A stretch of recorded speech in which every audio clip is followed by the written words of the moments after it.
All right, so with the install of the heater, it's not completed yet. We are a little bit close. There we go. We get the main heater box, we get the blower. What's missing, I didn't have the, there's a rubber, like a rubber band, you know, big wide duct. And there's a joint up in there too, same thing, where the two pieces come together. And of course the heater's there. I got the connection connected up, so that works so far. All of the various pieces, that's the inside air, outside air, that's connected. The temperature cable for the valve back there, I'm gonna have to be careful with that one. That's because it's a big valve. That's working ostensibly. The fan is not completely connected yet. I have the glove box out, and you can see I've got a wire for the fan here. There's actually a harness that goes between this plug and connects into, just held in by this clip, and then behind the fan switch there's another plug in, and then from that switch over to the ignition switch is for the power feed. Also, I don't know if you can see back in here because of the light, but you got your defroster ducts here and here, and I have one defroster duct in right here. That's for the passenger side, so that one just gets a short little run down to here, and the other one goes across over to the driver's side. So that's to be done. And of course you can see that joint there between those two, that little seam, that there's a rubber bands that fill that in. So that still has to happen. And yeah, so, but I didn't, that when I ordered most of the parts, whatever it was last year, those rubber bands were out of stock. I checked a couple days ago and they were back in stock. I've ordered them, so those bands should be here by the end of the week. So I'm trying to get the heater on this. And actually what sort of inspired, because I've had this heater fixed up for quite a while. This wire is actually just for the light, because this front plate is lighted, and this is the light wire for that. I had to take Lily, and I know she was freezing her butt off.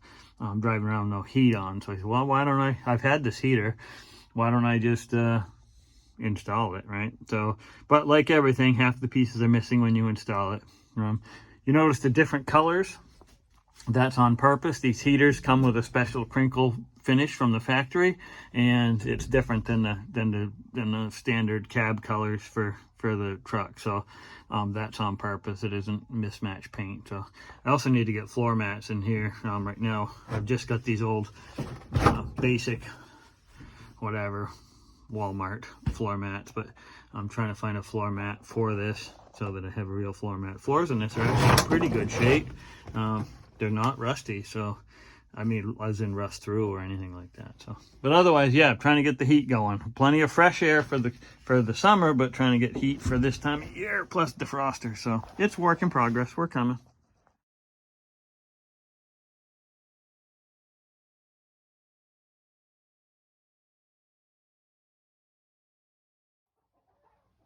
Now I got the heater in. One of the issues that I had is I had replaced the battery trays, those 4-bolt holes, and I installed this battery tray like last year, and then doing it I broke a bolt off.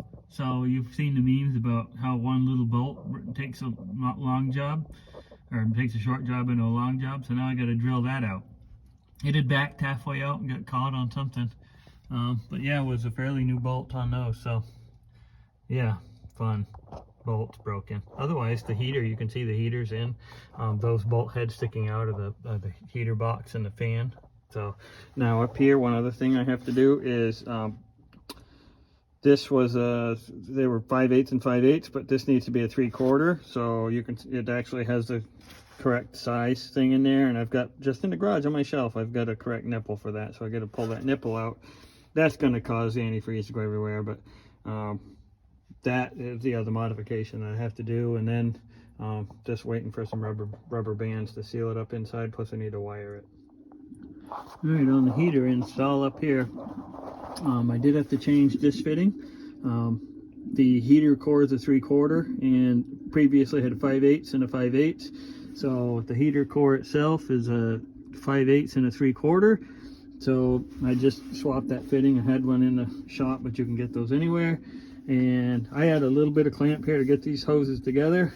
And this is a factory position for the clip. There's actually a dimple there. You can see it. It shows in the accessory manual that it's there, and the clip to hold that in. So that's how that's supposed to be. So I got those all in. You can see the four hex head bolts are actually for the battery tray that has to go in. The old heater core that was for a Studebaker, you can see has on the far right of the seam there's a big hole.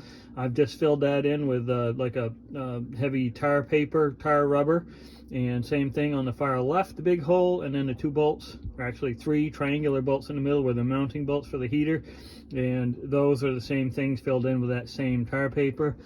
And yeah, the three triangular bolts on the far left there, that's for the heater blower section. You need to throw a little bit of green paint on those nuts. And the three triangular pieces that are there, and there are the mounting. And again, this is the deluxe heater. There's several different versions of heaters, but this is the deluxe.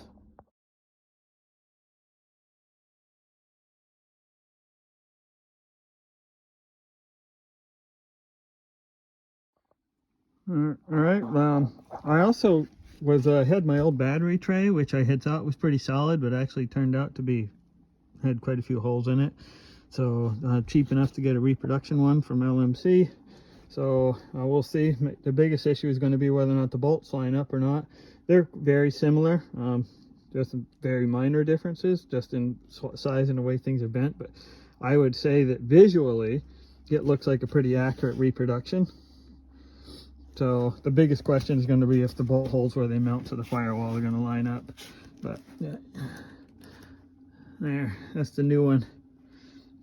And I also got the hold down. So I've been using a bungee cord, which bungee cords get old and stuff. So, but that'll get mounted up right there. All right, battery trays in, ground cables hooked back up. On this end of things, we're not done inside, but this end of things we should be done. So now I got to figure out what I did with the battery, put that back on, put the clamps on, see if I can get all that stuff on there without shorting anything out. And yeah, we'll start it up and try to warm up so that we're working on a warm heater rather than a cold one. Well, that's not good.